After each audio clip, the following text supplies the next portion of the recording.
If you're moving to a new state and you have a job, but you don't have a paycheck yet, how do you buy a home? In this video, you'll find the steps that will help you to do just that.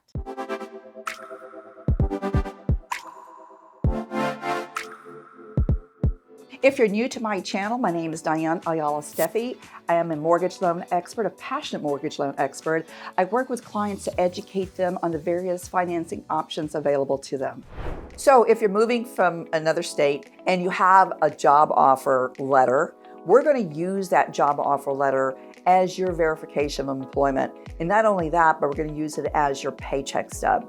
So we're going to be sure that now that offer letter has to specify specific things such as your pay, your title, how much, when you're going to start, how much you're going to make, and it may have some what we call contingencies. Now, your employer will hire you contingent on you satisfying certain things. So we want to make sure that those certain things have been satisfied so that we can use that offer letter as your employment.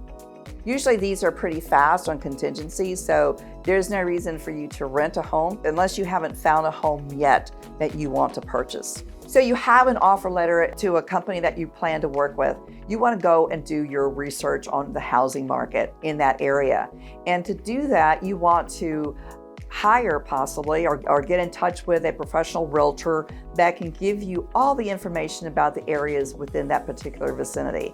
It doesn't matter where it is, you're going to always find that person that is an expert in the area, in what the demographics are in a specific area, whether it's a great place to live in, or it's got all the wonderful schools that you would need, or the stores, or whatever you're looking for. That realtor professional would be able to help you to find a property that you would like. Now, during this particular time, you want to go ahead and get your pre-approval done so that once you find a house that you want to purchase, you're ready to make that offer. Anytime you're moving from one state to the other, you want to make sure that you have a good handle on your finances. It's always best to have at least 3 to 4 months set aside for emergency funds. So if you have that, then you have something that you can live on when you come into the new area that you're planning to live and you haven't found that property yet. But the thing that you want to do is you want to make sure that you have your 3 months of reserve set aside just in case. And that's not including what you're going to pay for your down payment or your closing costs on when you look to purchase a home. So when you're coming from any area to a new area, you want to make sure that you have your savings set aside just for that. Now, if you have a house that you own from the departing state, we have to first determine whether you need to sell that home in order to purchase the next home. So that's going to be the first step that we're going to work on first. If you're looking at working with a mortgage professional, we want to make sure that you're able to sell that home later or to purchase this home, the new home first.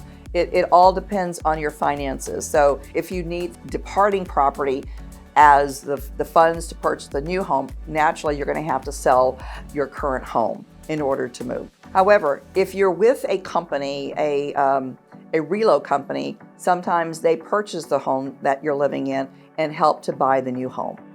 Now, I'm not a realtor, so I can't talk to you about the relocation company, but there are companies that when they're transferring their employees from one place to another, they do hire relocation companies that will help them to sell their home.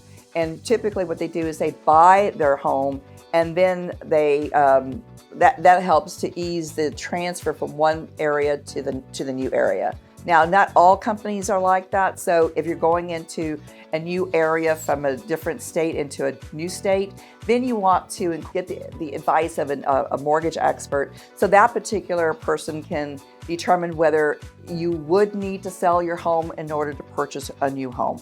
Also, another thing that you want to do is you want to elicit the advice from the realtor in your departing state to see how long is it going to take potentially to sell your home. So there are a number of factors that come into play, but we all work together to help you achieve your goal of the home ownership in your new state. Say, for example, from the departing home, you have good enough equity there. You can incorporate or use a bridge loan to take out some of that equity to buy your brand new home.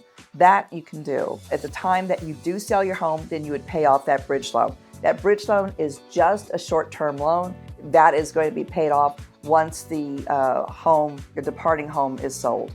The only time that a bridge loan is a negative is if you don't sell your home, your departing home. But then if it comes to the point where you can't sell that home, then what you would do is to refinance out of that home so that you can pay off that bridge loan. Because again, that bridge loan is a short-term loan. Well, you're not going to be able to buy a home without having a job. That's all there is to it. So you would go and do your job search, determine based on what your attributes are to find that perfect job for you. But you would go to that new area. If you're wanting to move from Timbuktu to California, then you're going to have to look to see what your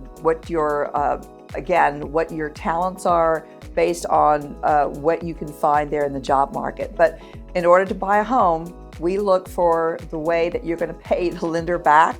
So you're going to have a job, and not only will you have to have a job, but you have to show a 2-year work history, so that way we can deem you as being stable as far as income is concerned. Just know that an offer letter can be used as your paycheck stub as long as there are no contingencies.